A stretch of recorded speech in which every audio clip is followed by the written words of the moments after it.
আজ শুক্রবার প্রায় এখন বেলা 1:45 মতো বাজে।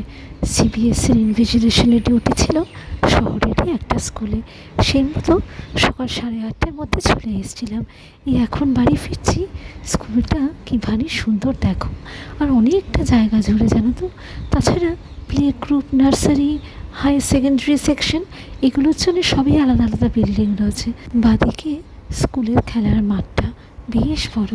এইসব জায়গায় এলে পরে যেন নিজের ছোটোবেলার কথা মনে পড়ে যায়।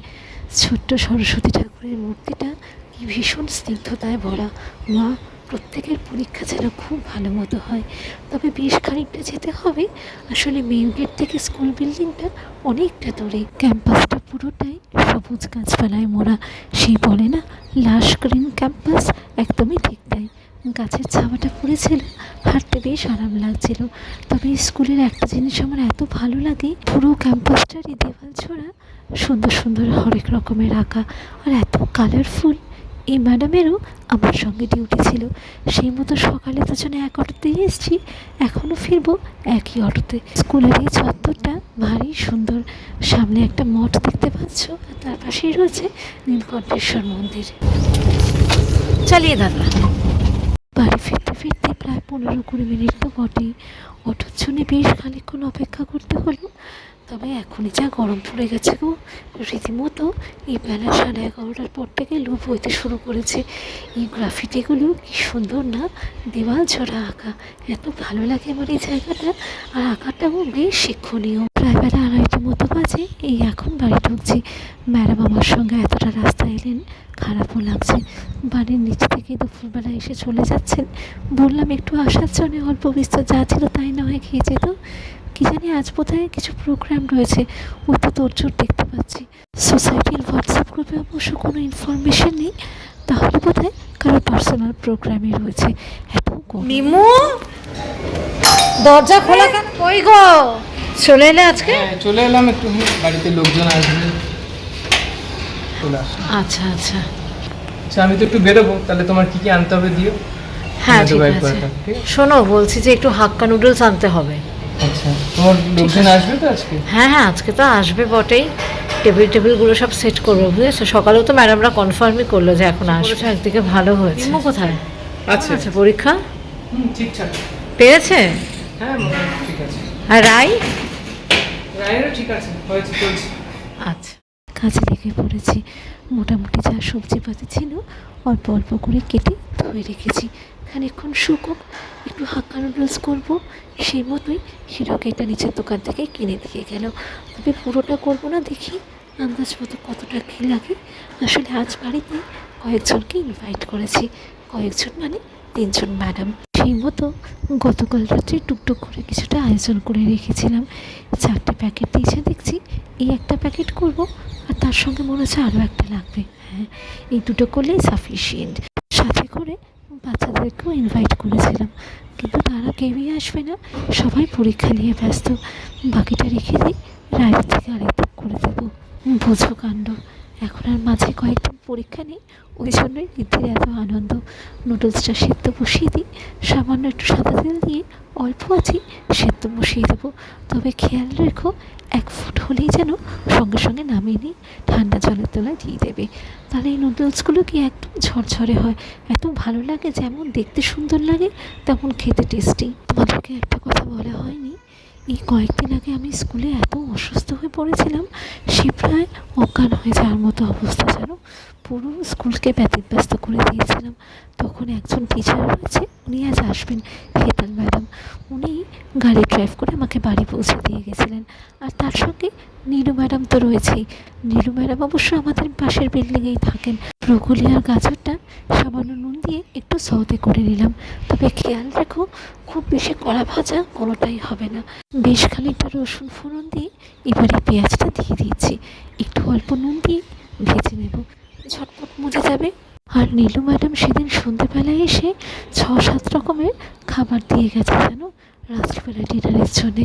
আর এত সুন্দর উনি রান্নাটা করেছিলেন, সত্যি মুখে লেগে থাকার মতো। টমেটো আর ক্যাপসিকামটাও খানিকটা সতে করে নিয়ে এবার ডিমটা দিয়ে দিচ্ছি। ভেবেছিলাম 2টো ডিম দেবো, তবে দেখছি অল্প তো একটাতেই হয়ে যাবে। ওই যেটা বলছিলাম, কথাটা তো শেষই করতে পারছি না। আর সেই দিনেই পিজিটি সেকশনের একজন টিচারের ফেয়ারওয়েল ছিল। বেচারা আমার জন্য সবাই এত আপসেট হয়ে পড়েছে। তারপরে হেতল ম্যাডাম, নীলু ম্যাডাম, ওরা তো অ্যাটেন্ডই করতে পারলো না। এত খারাপ লাগছে, ওই জন্যই ওনাদের 3জনকেই আজকে ইনভাইট করেছি। মোটামুটি হয়ে গেছে, উপর থেকে একটু ভিনিগার দিয়ে দিয়েছি, আর এখন গ্রিন চিলি সস। তবে পরিমাণ সবকটারই খুব সামান্য মাত্র। আসলে জানি না তো কে কতটা ঝাল পছন্দ করে। ডার্ক সসেসটা একটু দিয়ে দেবো, খুবই সামান্য মাত্র।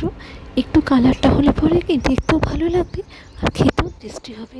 এটা ভালো করে মেশাতে হবে। দাঁড়াও, আরেকটা চামচ নিয়ে আসি। দুটো দিয়ে মেশালে পরে ঝটপট হয়ে যাবে। বাবা, কড়াইটা পুড়িয়ে যাচ্ছে উল্টে। হীরক বেরিয়েছে, ফেরার পথে বললাম হাতে করে একটু মিষ্টি নিয়ে আসতে।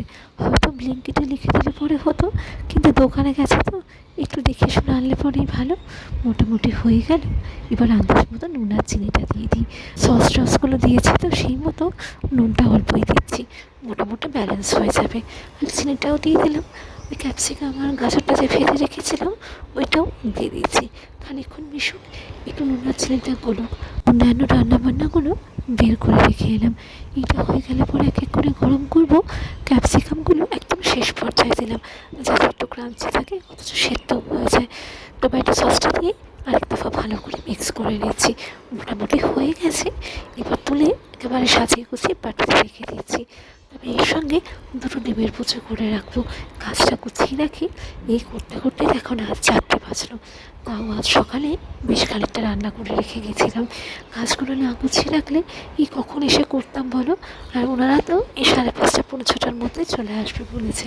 আসলে সবারই তো বাড়িতে বাচ্চা কাচ্চা রয়েছে, কতক্ষণ আর বসতে পারবে।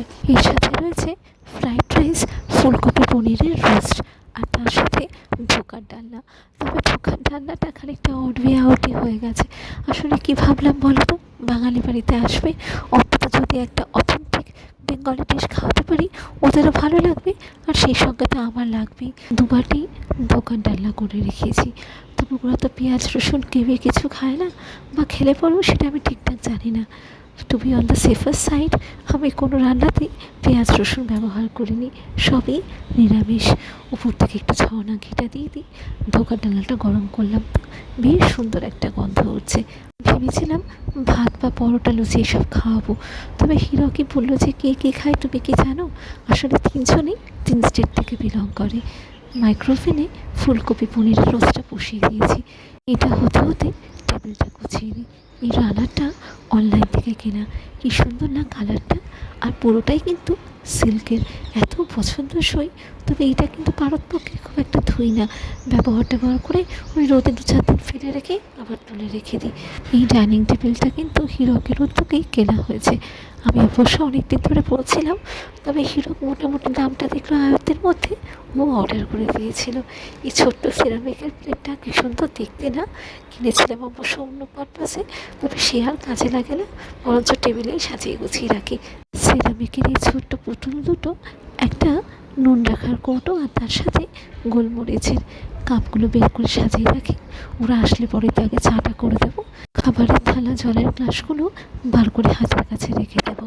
নাহলে সে সময় এত তাড়াহুড়ো পড়ে যায়, কী ছেড়ে যে কী করবো সে যেন বুঝেই উঠতে পারি না।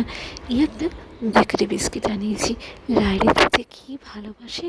তবে এই আনলে পরে ঠিক 2 থেকে 3 দিন ঘুরতে ফিরতে পিটাপটপ সময় মুখে দিচ্ছি। সাজিয়ে গুছিয়ে টেবিলটা কিন্তু সুন্দর লাগছে দেখতে বলো। তবে ফ্লাওয়ার ভাসটা রেখেছি বটে, বেশ রিস্কি হয়ে গেছে ব্যাপারটা। হাওয়া দিচ্ছে আর সে নড়ছে যেন। এই দেখো পরে চেঞ্জ করে নেব। যা, এই মনে হচ্ছে আবার আলাদা করে রাখতে হবে গো। এই ভয়টাই পাচ্ছিলাম, একটার মধ্যে রেখে দিলে পরে ঝামেলাটা মিটে যেত। এই আবার এখন একটা আলাদা কৌটো করতে হবে। এখানেই রেখে দিই, কি বিরক্ত লাগে বলো তো। ওই 3-4টে বিস্কিটের জন্য এখন একটা আবার আলাদা কৌটো করতে হলো। টিস্যুটাও সাজিয়ে রেখে দিই, খাবে খাবে তো দরকার পড়বেই। হাতের কাছে রাখা থাকলে পরে কি কাউকে আর বিরক্ত করতে হয় না, যে যার মতো ব্যবহার করে নিতে পারবে। যতটা পারছি কাজগুলো গুছিয়ে রাখছি গো। এই প্রায় চলে এলো বলে, এবার ওদিকে চাটাও বসিয়ে দিই।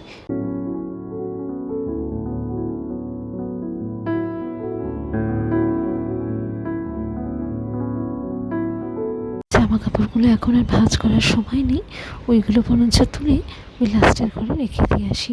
আর ওই রুমটা তো প্রায় স্টোর রুমে বলতে পারো, তোমাদেরকে আর লজ্জায় দেখাতে পারি না। একটু ফুল দিয়ে সাজিয়ে রাখলে পরে দেখতেও ভালো লাগবে, আর এই গোলাপের পাপড়িগুলোতে সুন্দর হালকা একটা গন্ধও ওঠে, জানো তো। এই রে, এটা বলতে মনে পড়লো, রুম ফ্রেশনারটা শেষ হয়ে গেছে গো, ওই একটা আনতে হবে। দাঁড়াও, হিরককে আগে ফোন করে একটু বলে দিই। ওনাদের জন্যে সামান্য কিছু উপহার কিনেছি। এই কালো প্লাস্টিকে 3টে সেলিব্রেশনের প্যাকেট রয়েছে বাচ্চাদের জন্যে। আর একটু কিছু দিতে পারলে ভালো লাগতো, তবে দোকানদার বললো এই প্যাকেটটা তো নাকি সুন্দর সুন্দর চকলেট রয়েছে, তাই সই। আর পাশেই এই কাগজের প্যাকেটটার মধ্যে যে ম্যাডাম ছেড়ে দিচ্ছেন তার জন্যে সামান্য একটা উপহার মাত্র। জুডিও থেকে এই একটা কুর্তি কিনেছি, as a token of love and gratitude. কালারটা কী ভারী পছন্দের আমার, আর তার সঙ্গে পুরো কুর্তিটা জুড়েই এইরকম গোল্ডেন কালারের ডিজাইন করা, ভালো লাগছে দেখতে বলো। এই রে, দামটা লেখা রয়েছে দেখেছো? দাঁড়াও, ওইটাকে একটু ছিঁড়ে দিই, নাহলে পরে পরে যদি ভুলে যাই সে তখন লজ্জায় পড়তে হবে। তবে আজকাল অবশ্য অনেককেই দেখি যখন গিফট দেয় দামের ট্যাগটা লেখাই থাকে, আমার বড্ড লজ্জা লাগে গো। যাই হোক, সবার তো সমান মানসিকতা না। হাতাটা 3/4, পুরোটাই কাজ করা রয়েছে, দেখতে তো মোটামুটি ভালোই লাগছে। মনে হয় ম্যাডামেরও পছন্দ হবে, আর উনি তো এত ফর্সা, রঙটা সুন্দর মানাবে। জিনিসগুলো গুছিয়ে ওই ঘরে রেখে আসি। ভাবছিলাম এই টেবিলের উপর রেখে দেবো, কিন্তু সেটা আমার খারাপ লাগে যেন, সেই জন্যই ওই ভেতরের ঘরে স্টোর রুমে রেখে আসবো। চলে এবার চাটা বসিয়ে দিই, প্রায় 6:45 মতো বাজতে যায়, ওরা এক্ষুনি চলে আসবে গো।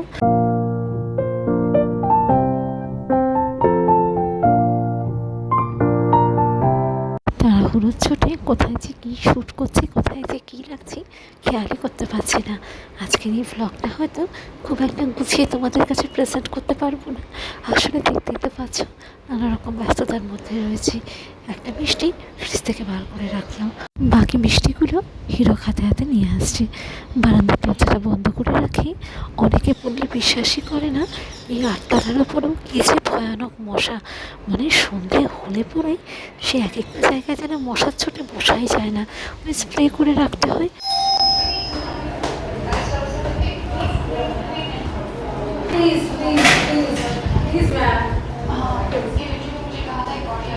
Welcome ma'am.